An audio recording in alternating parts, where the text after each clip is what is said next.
On this episode of Experimental Music, Motherboard's teaming up with Dan Deacon to make slime. One gross cat, school glue, borax, food coloring, one receptacle with lid, 1/2 cup of water, a pencil, human piss, this guy, me. My name's Dan Deacon and I live in Baltimore, Maryland, and I write predominantly electronic music. So tell me about this space first before we get started.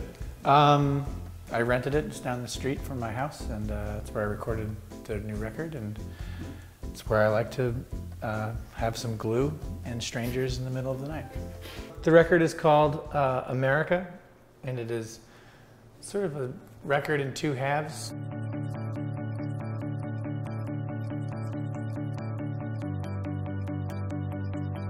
The A side is all like short pop song length songs, and the B side is one 20-minute piece split up into 4 movements.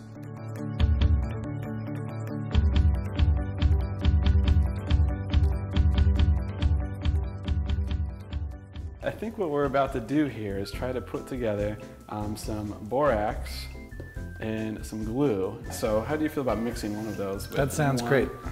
The whole thing. Yes. Get all the glue wet in the cup. Yeah, so right now we're pouring this into about a 1/2 cup of water, and we're mixing it up to try to make a sticky base for our sticky goo. All the glue's getting pretty wet right now in the cup. I guess there were 2 main goals with the record. One was to explore acoustic timbres in much greater depth than I have before, and the other was to take the use of lyrics much more seriously. So with this one, I wanted there to be a greater lyrical content. So that's the first time we've printed the lyrics with the album so that people could go through and be like, oh, I can really understand why I didn't print the lyrics before. These are terrible. I ultimately wanted the record to still be a pop record. It's way more like Daft Punk than it is like Steve Reich. I dare you to eat a little bit. I don't really tend to accept dares.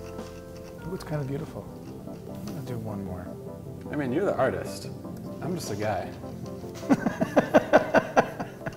So the second half of our goo is actually going to be borax, which is a cleaning agent from way back when that people would add to make their clothes cleaner.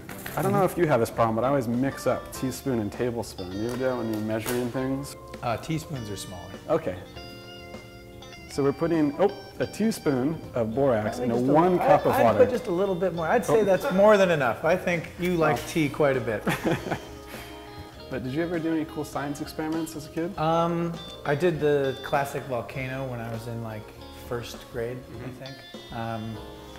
Got like 6 plants and put lit cigarettes like in with the plants with like soda bottles on top. Okay. And of course those plants died. That was completely insane. What was the hypothesis of that experiment? That cigarettes would kill plants. Oh, okay, and it worked. It did. Okay. There's this part in Revenge of the Nerds where Poindexter's stoned for the first time, and he says, would you rather live in a civilization during its ascent or during its decline? And it's like massively evident that we're living in the decline.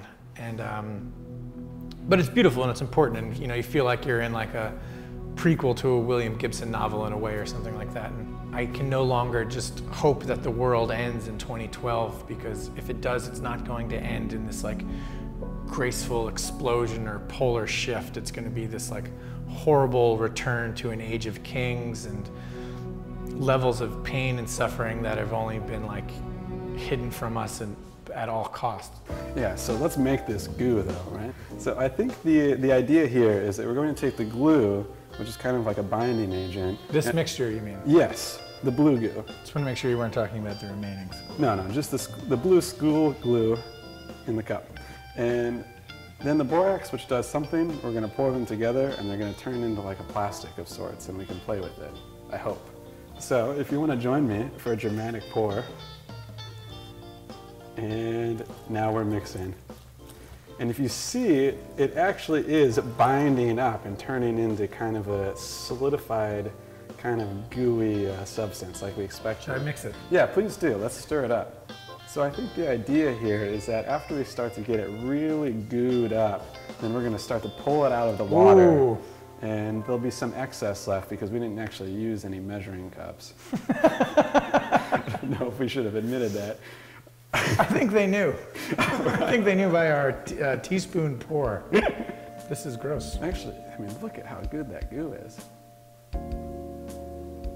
All right, I can just see the comment section now. A guy came up to me once and he was like, "Man, I love your videos, but how do you deal with all the hate in the comments section?" And I was like, I've never read the YouTube comment section, and I was completely and utterly unaware of the hate. Now that I know about it, of course it'll dwell in my brain like a cancer. hopefully we're going to be able to bottle Here, let this me get it up. off your fingers. Thank you. So if we could, yes. There you go. Cool. All right, that was nice. So we're going to get some more, and hopefully we could just bottle this up and sell this to enormous numbers of gullible children. Adults.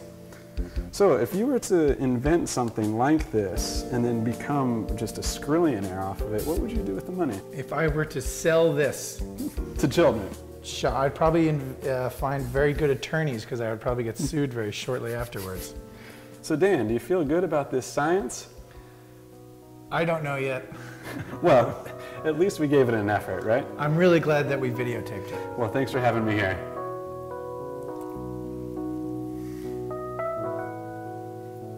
Maturity.